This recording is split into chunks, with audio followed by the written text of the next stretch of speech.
ముందుగా ఒక ప్యాన్ తీసుకొని దాంట్లో ఒక glass plus 3/4 glass water, 1/3 glass water పోసుకోవాలి.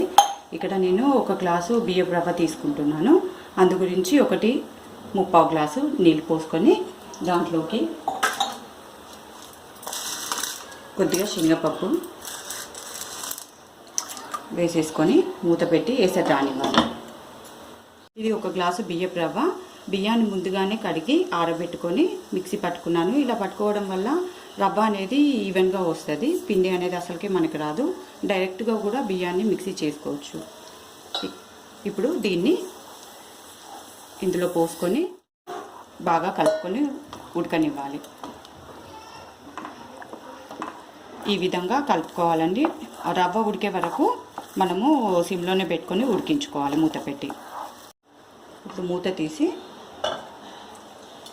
రవ్వని ఒకసారి కలుపుకుందాము. రవ్వ ఉడికిపోయిందండి. ఇప్పుడు మనము దీన్ని స్టవ్ ఆఫ్ చేసేసి చల్లార పెట్టుకోవాలి. ప్యాన్ తీసుకొని అందులోకి ఆయిల్ వేసుకోవాలి. వేడిన తర్వాత ఆవాలు, జీలకర్ర, ఒక స్పూన్ మినపప్పు, పల్లీలు అన్నీ వేసుకొని బాగా వేయించుకోవాలి. పల్లీలు వేగిన తర్వాత రుచికి సరిపడా పచ్చిమిర్చి,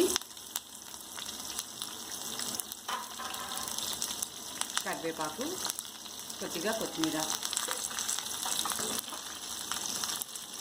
పసుపు అన్నీ వేసుకొని బాగా ఫ్రై చేసుకోవాలి.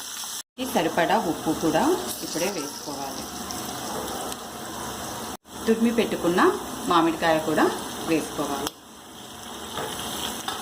ఇప్పుడు అన్నిటిని కలిపి 1 మినిట్ బాగా ఫ్రై చేసుకోవాలి. మామిడికాయ తురిమి కూడా అంతా కలిసేటట్టుగా.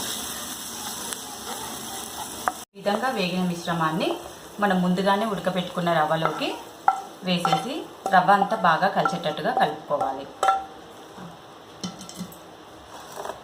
ఇది చాలా ఈజీగా అయిపోతుందండి, చాలా టేస్టీగా కూడా ఉంటుంది. తప్పకుండా ట్రై చేయండి. ఇప్పటివరకు సబ్స్క్రైబ్ చేసుకుని వాళ్ళు సబ్స్క్రైబ్ చేసుకోవడం మర్చిపోవద్దు. అలాగే పక్కనే ఉన్న బెల్ బటన్ని ప్రెస్ చేసేయండి. నా అప్కమింగ్ వీడియోస్ అన్నీ మీకు ఎప్పటికప్పుడు నోటిఫికేషన్స్ వస్తుంటాయి. మామిడికాయ రవ్వ పులిహోర ready. Thank you for watching.